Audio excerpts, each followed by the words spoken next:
காலையில் நம்ம தோட்டத்துக்கு வந்திருக்கோம். தென்னந்தோப்பு இப்போ தான் இடைவிடாமல் 4-5 நாட்களாக மழை கொட்டிட்டு இப்போ தான் வந்து ஒரு இடைவெளி விட்டுருக்கு.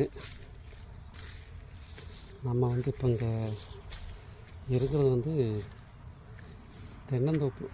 பின்னாடி பார்த்திங்க அப்படின்னா இப்போ தான் தென்னங்கன்றுகள்லாம் வச்சு ஒரு ஒரு வருஷம், ஒரு 1.5 வருஷம் ஆகுது. இதற்கு நடுவில் வந்து ஊடுபயிராக மரவள்ளிக்கிழங்கு போட்டிருந்தோம். இப்போ அதை வந்து மரவள்ளிக்கிழங்கு எடுத்துகிட்டு அறுவடை செஞ்சுட்டு இப்போ தென்னம்பிள்ளை தான் இருக்குது. இதுதான்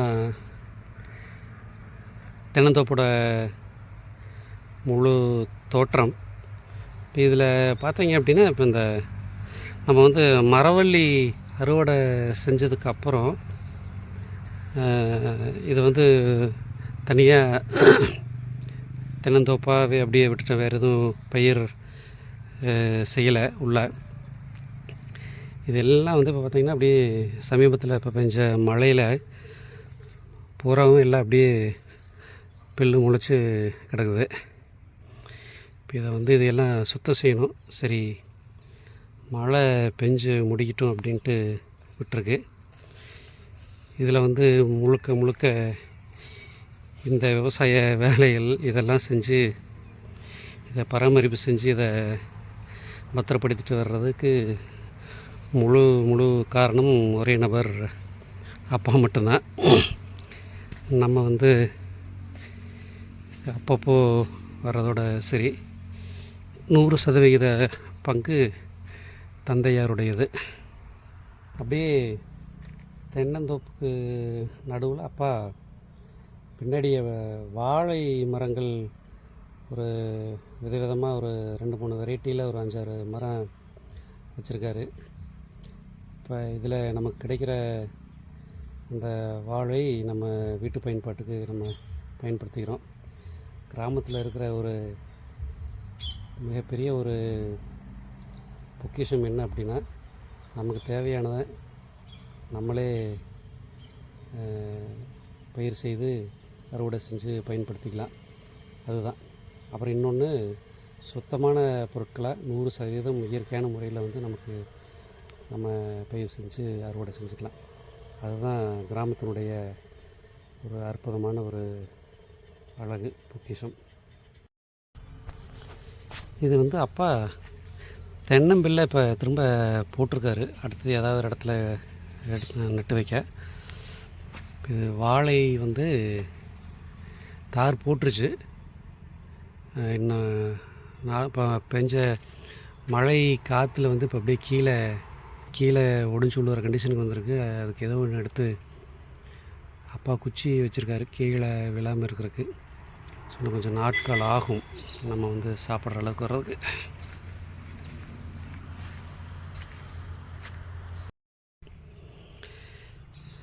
கிணறு, மோட்டார் பாசனம், மழையில் எல்லாமே ஃபுல்லாக எல்லாம் கிணறு வந்து முழுவதும் நிரம்பி வழியுது. ஸோ இப்போதைக்கு தண்ணி தேவை எதுவுமே இருக்காது நம்மளுடைய தென்னந்தோப்புக்கு. நம்மளுடைய பக்கத்து பூமியும் பார்த்திங்கன்னா அவங்களும் எல்லாம் ஃபுல்லெல்லாம் நமக்கு முன்னாடியே வந்து தென்னந்தோப்பாக்கிட்டாங்க. இந்த சைடும் தென்னந்தோப்பு தான், அதற்கு மேற்கு பகுதியும் தென்னந்தோப்பு தான். ஸோ பார்த்தாவே தெரியும். நம்மளோடது இப்போ வச்சு ஒரு 1.25 வருஷம் 1.5 வருஷம் இருக்கும். ஸோ இப்போ இதெல்லாம் வந்து மழை வந்து முழுவதும் நின்னதுக்கப்புறம் தான் வந்து இதெல்லாம் சுத்தம் செய்யணும். அதற்காக அப்பா மழை விடட்டுன்ட்டு வெயிட் பண்ணிகிட்ருக்கார். பின்னால் வந்து ஒரு சத்தம் கேட்குது இல்லையா, அது வந்து என்ன சத்தம்னு நீங்களே யூகிச்சுக்கோங்க. கிராமத்தினுடைய அழகு என்ன அப்படின்னா, உங்களுடைய மனதில் என்ன விதமான ஒரு டென்ஷன், என்ன விதமான ஒரு பதட்டம் இதெல்லாம் இருந்தாலுமே கூட இந்த மாதிரியான இயற்கையோடு ஒன்றிய ஒரு அமைப்பில் வந்து நம்மளும் ஒரு சில மணித்துளிகள் வந்து நம்ம நேரம் செலவிடுறப்போ நம்மளுடைய மனசும் நம்மளுடைய எண்ணங்களும் வந்து அவ்வளோ வந்து ஒரு தூய்மை அடையுது. நம்மளுடைய சிந்தனைகள் வந்து அவ்வளோ பசுமையாகுது. நம்ம வந்து நேரடியாக இறங்கி வந்து விவசாயம் செய்ய வாய்ப்பு கிடைக்கலினாலுமே கூட இந்த மாதிரி இன்னும் வந்து விவசாயத்தை வந்து கட்டி காத்துக்கிட்டு வர்ற விவசாயிகளை வந்து நம்ம வந்து என்றைக்குமே வந்து தலையில் தூக்கி வச்சு கொண்டாடணும். அவங்கள வந்து என்றைக்குமே வந்து நம்ம வந்து போற்றிக்கொண்டே இருக்க வேண்டும். நம்ம குறைந்தபட்சம் அதையாவது செஞ்சால் கூட நம்ம விவசாயத்தை வந்து நம்ம வந்து என்றைக்குமே தூக்கி பிடிக்கலாம். நேரடியாக இப்போ வந்து நான் விவசாயம் சார்ந்த எந்த ஒரு ஈடுபாட்டிலையும் நம்மளால் வந்து இப்போது நம்மளால் எதுவும் செய்ய முடியல அப்படின்னாலும் அதை வந்து இன்னும் வந்து கட்டி காத்துட்டு வர்ற அப்பாவுக்கு தந்தையாருக்கு வந்து இன்னும் வந்து அவரை ஊக்கப்படுத்தும் விதமாக தான் நம்ம வந்து நம்மளுடைய செயல்பாடுகள் இருக்குது. அவருடைய வயதான காலத்திலும் வந்து விவசாயத்தை வந்து அந்தளவுக்கு இன்னும் உயர்த்தி பிடித்துட்டு வர்றாரு. அவர் மட்டும் இல்லை, நம்மளுடைய கிராமத்தில் இருக்கிற மனிதர்கள், விவசாயத்தை சார்ந்த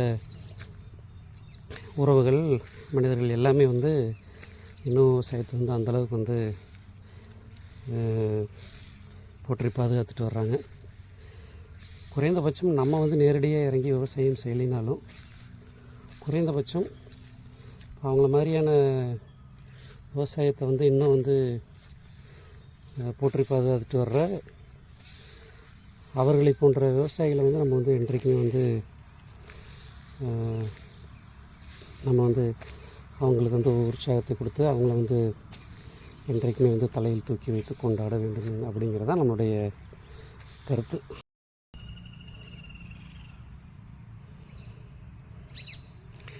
சத்தம் பாருங்கள், இந்த உங்களுக்கு கீச்சுன்னு சவுண்டு சத்தம், பறவைகள் சத்தம் கேட்கும்.